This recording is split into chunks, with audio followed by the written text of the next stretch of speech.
Si vous prenez des compléments alimentaires chaque jour pour protéger votre santé, je dois vous dire quelque chose d'important avant que vous n'en preniez un de plus ce soir.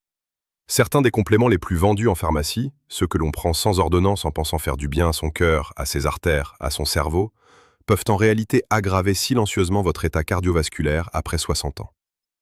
Pas parce qu'ils sont mauvais dans l'absolu, mais parce qu'à votre âge, votre corps les traite différemment, parce que les doses sont souvent trop élevées pour un organisme vieillissant. Et parce que personne ne vous a dit que certains de ces flacons peuvent interagir avec votre cœur, vos reins ou vos médicaments d'une façon que vous ne soupçonnez pas. Je suis le docteur Pierre Vidal, et dans les minutes qui suivent, je vais vous montrer les 7 compléments que je conseille à mes patients de plus de 60 ans de surveiller absolument. Pas pour les supprimer, mais pour les prendre autrement, ou avec l'avis de votre médecin. En médecine préventive, nous utilisons un terme pour décrire ce phénomène, l'excès de supplémentation cardio-dangereux. L'ESCD, c'est le paradoxe du patient bien intentionné. Il veut prendre soin de lui. Il lit les étiquettes, il consulte Internet, il choisit des marques reconnues. Mais il ne sait pas que son corps de 65 ans ne métabolise plus les vitamines et les minéraux de la même façon qu'à 40 ans. Le foie filtre moins vite, les reins éliminent moins efficacement. Et certains compléments s'accumulent dans les tissus, dans les artères, dans le sang, jusqu'à des concentrations qui deviennent problématiques. Ce qui est protecteur à faible dose peut devenir toxique à forte dose. Ce qui est bénéfique quand on est déficient peut devenir dangereux quand on est déjà à un niveau normal. C'est pour cette raison qu'un bilan sanguin, fait une fois par an, peut vous éviter des années de supplémentation inutile, voire nocive. Et c'est précisément ce que nous allons explorer ensemble avec ces 7 compléments. Premier complément à surveiller, la vitamine D. Oui, je sais, tout le monde en prend, les médecins la recommandent souvent, et elle est effectivement essentielle pour les os et le système immunitaire. Mais il y a quelque chose que l'on oublie de vous dire. Quand la vitamine D est prise en dose élevée sur de longues durées, elle favorise l'absorption du calcium dans l'intestin. Et ce calcium, au lieu de renforcer uniquement vos os, peut se déposer dans les parois de vos artères. On appelle ce phénomène la calcification artérielle, et c'est l'un des mécanismes qui durcit les artères et augmente le risque cardiovasculaire. Des études ont montré qu'au-delà de 4000 unités par jour sur plusieurs mois, le risque de calcification augmente de façon mesurable chez les personnes de plus de 60 ans. La bonne dose de vitamine D est personnelle, elle dépend de votre taux sanguin mesuré. Pas d'un flacon acheté par habitude en novembre parce que l'hiver arrive. Demandez un dosage de la 25OH vitamine D avant de commencer ou de continuer votre supplémentation. Deuxième complément, la vitamine E. Elle est vendue comme antioxydante, protectrice du cœur. Et à de faibles doses alimentaires, c'est vrai. Mais les compléments contiennent souvent des doses bien supérieures à ce que vous pouvez obtenir dans une alimentation variée. Le problème, c'est que la vitamine E à haute dose a un effet anticoagulant. Elle fluidifie le sang. Et si vous prenez déjà un médicament anticoagulant, comme la warfarine ou un anticoagulant oral direct, la combinaison peut provoquer des saignements anormaux, parfois internes, sans signe visible avant que la situation ne devienne sérieuse. Même sans médicaments, une fluidification excessive du sang augmente le risque d'AVC hémorragique, particulièrement chez les personnes âgées dont les petits vaisseaux cérébraux sont déjà fragilisés. La grande étude HOP2, qui a suivi des dizaines de milliers de patients, a conclu qu'une supplémentation prolongée en vitamine E à haute dose augmentait le risque d'insuffisance cardiaque. Ce n'est pas une théorie, c'est une réalité clinique que trop peu de patients connaissent. Troisième complément, et celui-ci va vous surprendre, le calcium. On vous dit depuis des décennies que le calcium protège vos os. C'est vrai, sous condition. Mais de nombreuses études récentes, notamment la méta-analyse publiée dans le British Medical Journal en 2010, ont montré que les suppléments de calcium, pris sans vitamine D3 et surtout à des doses supérieures à 500 mg par jour, augmentent le risque d'infarctus du myocarde chez les femmes de plus de 60 ans. Le mécanisme est le même que pour la vitamine D. Quand le calcium est absorbé en excès depuis le tube digestif, il peut se retrouver dans les artères plutôt que dans les os. Ce dépôt progressif dans les parois artérielles contribue à leur rigidification. Le calcium alimentaire, celui que vous trouvez dans les produits laitiers, les légumes verts, les sardines avec leurs arêtes, est bien mieux toléré par le corps. Il est absorbé lentement, régulé naturellement. Le calcium en comprimé, lui, arrive d'un coup dans le sang.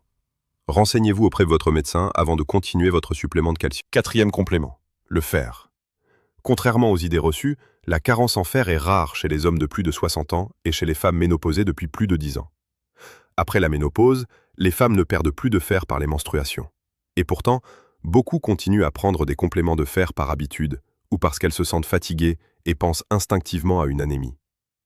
Le problème, c'est que le fer en excès est l'un des métaux les plus oxydants qui soient dans notre organisme. Il génère des radicaux libres qui endommagent les cellules, notamment les cellules des parois artérielles. On appelle ce phénomène le stress oxydatif d'origine ferrique. Des études ont associé des niveaux élevés de ferritine, le marqueur du stock de fer dans le corps, à un risque accru de maladies cardiovasculaires et même de certains cancers. Si vous vous sentez fatigué, faites doser votre ferritine et votre hémoglobine avant de prendre du fer. La fatigue après 60 ans a rarement le fer comme cause principale. Cinquième complément, la vitamine A et son précurseur, le bêta-carotène. La vitamine A est une vitamine liposoluble, ce qui signifie qu'elle se stocke dans les graisses de votre corps et dans votre foie.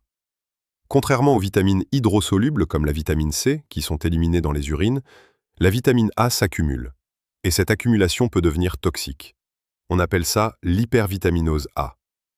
Chez les personnes de plus de 60 ans, dont le foie filtre déjà moins efficacement, le risque de toxicité hépatique est réel dès des doses supérieures à 10 000 unités par jour sur plusieurs mois. Quant au bêta-carotène en supplément, une grande étude américaine, le CARET Trial, a montré de façon troublante que chez les personnes qui fumaient ou avaient fumé, la supplémentation en bêta-carotène augmentait significativement le risque de cancer du poumon. Même si vous avez arrêté de fumer il y a 20 ans, votre risque pulmonaire reste légèrement supérieur à celui de quelqu'un qui n'a jamais fumé. Mangez des carottes, des patates douces, des légumes orangés. Ne prenez pas de bêta-carotène en comprimé sans avis médical. Sixième complément, la niacine, aussi appelée vitamine B3. Elle a longtemps été prescrite en cardiologie pour augmenter le bon cholestérol, le HDL. Et à faible dose, dans les aliments, elle est sans danger. Mais les compléments contenant des doses élevées de niacine, souvent entre 500 et 2000 mg par jour, ont été remis en question par des études récentes importantes. L'étude HPS-2 publiée dans le New England Journal of Medicine, a montré que chez des patients déjà traités pour leur cholestérol, l'ajout de niacine en haute dose augmentait le risque d'accidents vasculaires cérébraux, de troubles hépatiques et de diabète. La niacine en haute dose peut provoquer une résistance à l'insuline, ce qui est particulièrement préoccupant après 60 ans, âge où le risque de diabète de type 2 augmente naturellement.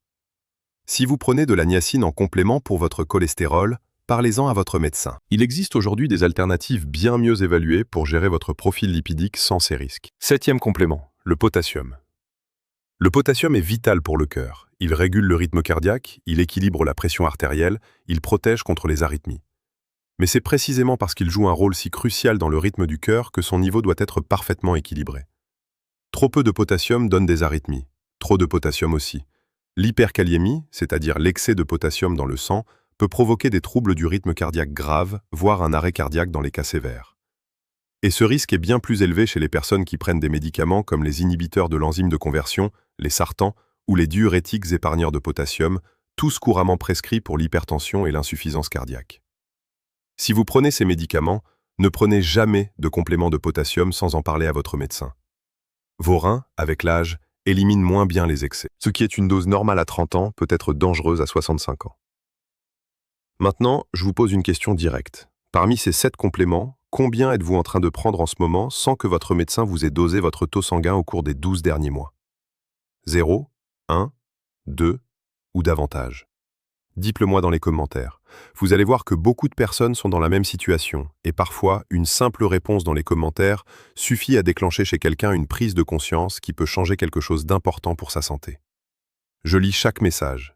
Et si vous vous posez une question sur un complément précis, posez-la en commentaire. Avant de vous donner votre protocole, il y a 3 erreurs très courantes que je dois vous signaler, parce qu'elles amplifient tous les risques dont je viens de parler. Première erreur, prendre plusieurs compléments en même temps sans savoir comment ils interagissent. Par exemple, la vitamine E et les oméga 3 ensemble augmentent tous les deux la fluidité du sang. Pris simultanément à haute dose, l'effet est cumulatif. Deuxième erreur, acheter des compléments de grande surface ou d'Internet sans vérifier la dose par comprimé. Certaines marques proposent des doses 3 ou 4 fois supérieures aux apports journaliers recommandés, vendus comme haute potence ou extra fort. C'est souvent inutile, parfois nocif. Troisième erreur, continuer une supplémentation initiée il y a plusieurs années sans jamais revérifier si vous en avez encore besoin. Vos besoins changent, votre alimentation change, vos médicaments changent. Votre supplémentation doit évoluer avec vous. Voici votre protocole pour prendre des compléments de façon sécurisée après 60 ans. Première étape. Avant tout complément, faites doser le taux sanguin concerné. Pour la vitamine D, le calcium, le fer, le potassium, Un simple bilan sanguin suffit. Demandez-le à votre médecin traitant. Deuxième étape. Informez votre médecin et votre pharmacien de tous les compléments que vous prenez, même ceux achetés sans ordonnance. Ils peuvent interagir avec vos médicaments. Troisième étape. Préférez toujours la source alimentaire à la forme comprimée quand c'est possible. Le calcium du yaourt est mieux absorbé que le calcium du cachet. Le fer du bœuf est mieux géré que le fer ferreux en supplément. Quatrième étape. Appliquez la règle de la dose minimale efficace. Partez du plus faible dosage et réévaluez au bout de 3 mois avec un bilan. Cinquième étape. Réévaluez chaque automne l'ensemble de vos compléments avec votre médecin, comme vous le faites pour vos médicaments. Ce qui était adapté il y a 2 ans ne l'est peut-être plus aujourd'hui. Si cette vidéo a changé quelque chose dans votre façon de voir vos compléments, faites une chose simple dès demain. Sortez tous vos flacons de compléments, mettez-les sur la table et regardez les doses. Est-ce que votre médecin les a validés récemment? Est-ce que vous savez encore pourquoi vous les prenez? Ce simple geste peut vous éviter des années de supplémentation inutile, voire dangereuse. Abonnez-vous pour ne manquer aucune vidéo, parce que la semaine prochaine, je vous parlerai de quelque chose qui concerne directement vos reins, un organe silencieux que la plupart des seigneurs négligent jusqu'au jour où il envoie un signal d'alarme difficile à ignorer. Cliquez maintenant sur la vidéo qui s'affiche à l'écran et prenez quelques minutes pour votre santé. Prenez soin de vous, faites confiance aux professionnels de santé qui vous suivent et rappelez-vous, même les molécules présentées comme naturelles peuvent être puissantes. Vous n'avez qu'un seul corps et il mérite une supplémentation réfléchie, dosée, adaptée à votre âge et à votre état de santé. Je suis le docteur Pierre Vidal. À très bientôt.